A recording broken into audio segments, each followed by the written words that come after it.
So what happens to the debts in liquidation? Well, the answer is the debts are locked into the company that's in liquidation.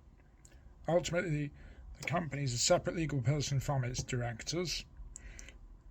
The company is the one that will have contracted with a relevant third party and therefore be responsible in respect of debts arising under those contracts. As far as HMRC is concerned, it's the company that's liable for corporation tax, PAYE, VAT, etc. It's not the directors because of the company's separate legal personality.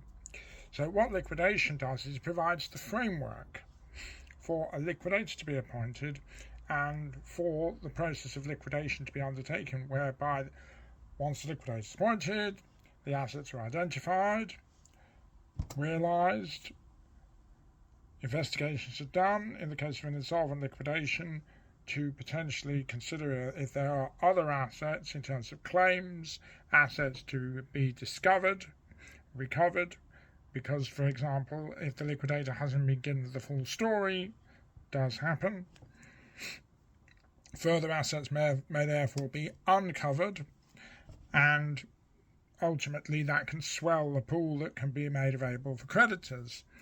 The liquidator then has what's known as the statutory order of payment in insolvency proceedings in terms of how that pot of money, which used to be the assets of the company, then gets spread about all the creditors, depending on whether secured creditors, preferential creditors, unsecured creditors, and so on. That is what happens. Now, the actual debts do not disappear. They get dealt with in liquidation. Distinction between debts that go unpaid because the liquidator may not necessarily recover anything and debts that disappear. Debts do not disappear in liquidation. It's as simple as that. Questions, queries, concerned, give us a shout. We know Insolvency inside out.